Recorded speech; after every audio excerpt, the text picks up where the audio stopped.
Welcome back to r/justnohoa, where people share stories about their crazy homeowner associations that make us feel better about not living in an HOA. And in case you are new around here, please don't forget to subscribe to the channel to join our awesome community. Without any further ado, let's dive right into the stories. The first one is titled HOA threatens to fine me and tow my wheelchair van daily for parking in my own driveway. Never have I felt more discriminated against in my life than I have while living in my HOA neighborhood. I live in a beautiful home with my husband Frank and my disabled daughter Georgia.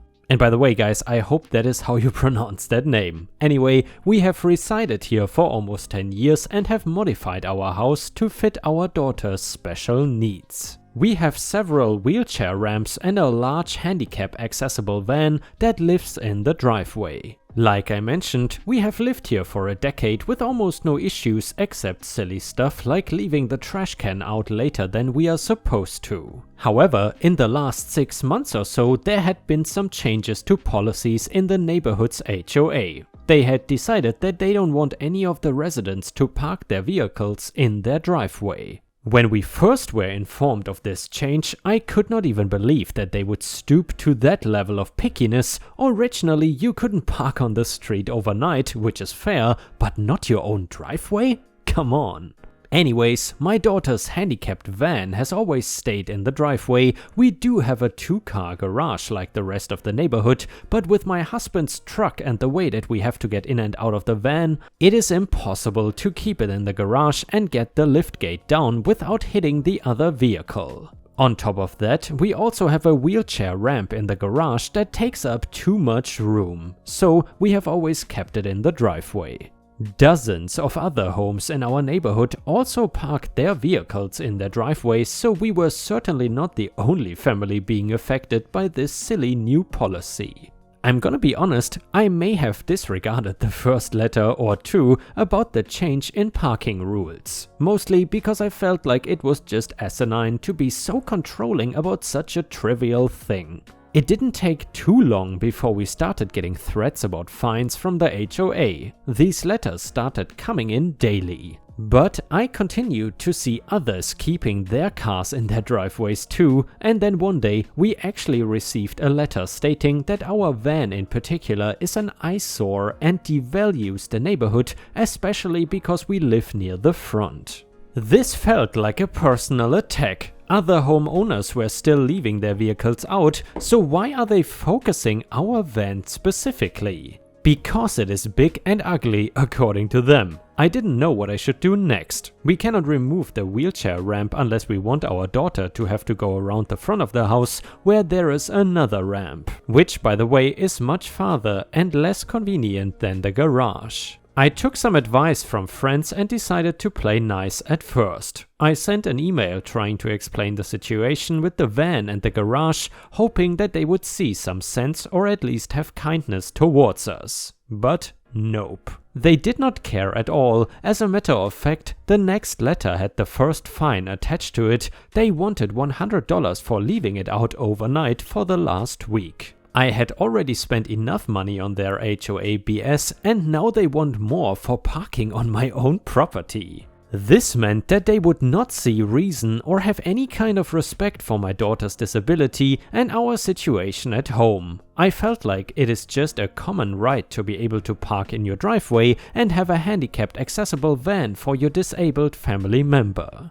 My family and I, daughter included, decided that we would attend the next HOA board meeting, which was later that week. I had heard from my neighbor that one of the new members is probably the reason for this sudden change in neighborhood policies. When we arrived, there were a few other residents there, ones that have probably been equally harassed lately. We sat down and proceeded to wait our turn to talk, but it seemed like they didn't want to give us a chance. I raised my hand to speak and they simply glanced over me and acted like I wasn't there. I recognized one of the ladies in the middle, there were 6 total members, as a woman that walks her 3 shepherds every morning down my street. She had a true Disney villain-like smile on her face, and when I stood up to talk after she intentionally ignored me, "Ma'am, we will get to you if we have time." She waved me off and continued to talk with the people next to her about something I couldn't hear. I almost sat down, but instead Georgia decided to speak up. "You are clearly not busy, so I think that you should have some respect for my mother and the other people in this meeting." The woman blinked several times and then laughed. "I don't have to do anything. You are not running this show. The meeting is over anyways." It was easily 15 minutes before the hour, and she decided to cut it short to avoid discussing anything with us. A few others in the room grumbled under their breath and stormed out with us following them. I glance back before leaving the view and see that woman staring at my daughter, a strange expression of almost distaste on her face. That look said it all. This was a personal affront to my family. She has some kind of plan in mind, and it is us that she is targeting with this change in driveway parking rules. We went home and I immediately got to work finding a disability lawyer and researching the Fair Housing Act and any other laws against discrimination for a physical disability. It took me a few days and a lot of coffee and patience, but I felt like I had a good case.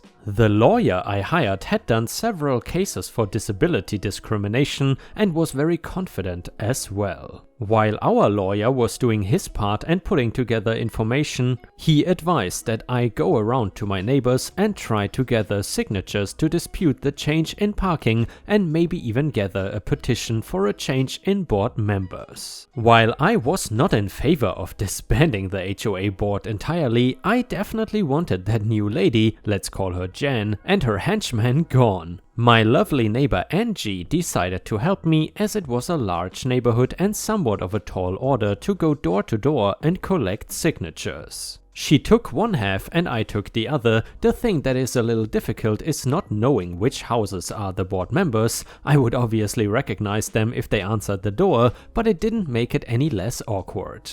Angie and I had a surprising number of residents that wanted to challenge the board on their policy changes, and many of them said that they would attend the next meeting. We continued to have positive results and very few were unwilling to sign. Thankfully, I didn't see any of the board members, as they probably just refused to answer their door. That is until the end of the evening, when Angie and I were walking back home. Jan was standing in my driveway waiting for us in all her snobby, naggy glory. She had that same smug expression, but this time with a hint of anger. Once we were within earshot, she proceeded to explain very loudly and annoyingly that we were not within our rights to discuss the HOA policies with neighbors and that I could be fined again for soliciting signatures, which I am sure is complete BS. I told her that I wouldn't discuss anything with her unless it was in writing and that she needed to take her rude butt off my property before I called the cops. She continued to ramble and rant in my driveway about the van and our insubordination, and that she would be calling her own authorities and having it towed.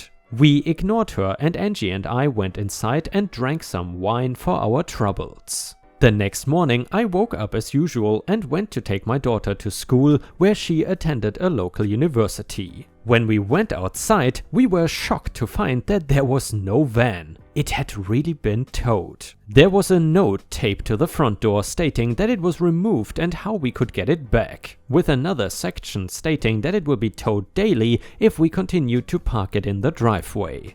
I am beyond upset. Georgia was crying and angry, and my husband was seething. He went through the steps to get the van back, and I called the lawyer and updated them on the new events. He stated that without some kind of written warning first, they should not have had the authority to have it towed. Obviously that doesn't matter though, because the HOA had it done anyway.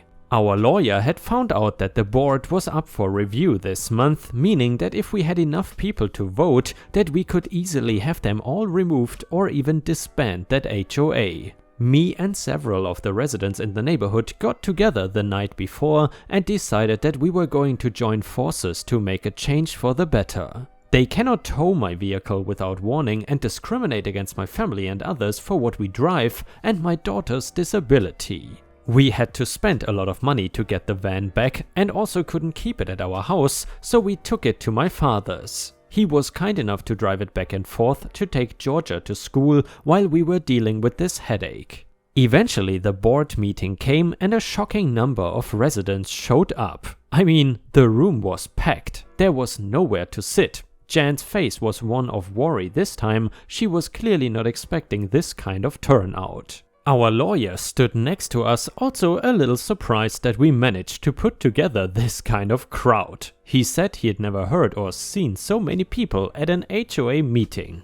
When the meeting commenced, the crowd started buzzing. You could barely hear Jan speak over all the murmuring among the people. She shouted to get the group's attention, but was shot down by one of the louder folks who stood up and demanded that they were there to vote them off or disband them. My husband joined and pointed out their discriminatory behavior towards our family and others for having to park their handicapped van or other larger vehicles in the driveway. Jan tried to argue, but our lawyer decided to take his turn to talk. He passed up the papers with our state's laws regarding FHA and Americans with Disabilities Act, highlighting that it was genuinely illegal to tow a vehicle from our driveway when it is necessary for my daughter's quality of life. Our van in no way interferes with the neighborhood, it is for non-commercial use, and the ramps that block it from fitting are necessary for my daughter's daily life and needs. Therefore, our van was 100% legally allowed, no matter what their stupid HOA says, and if they continue to harass us, that we have grounds to sue them.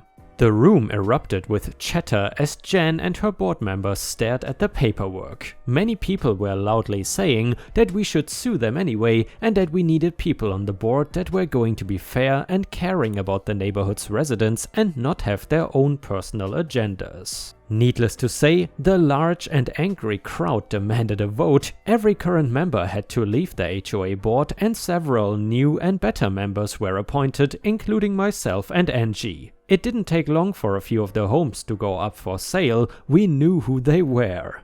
Jan was the first to leave. She couldn't take all the nasty looks and comments from people about how she ought to be ashamed for harassing a nice family with a disabled daughter. Serves her right for being a bully. The new HOA board members and myself have done a great job of not harassing people and making our neighborhood a wonderful and peaceful place to live. And ripe stars, in my opinion, this is a really important story because we are often quick to judge an HOA and say that only awful people live in an HOA, but that is very far from the truth. More often than not, a lot of normal people live in these neighborhoods as well. However, also more often than not, unfortunately, a lot of the people on the HOA board tend to be either a little bit power hungry or straight up crazy like the people in this story.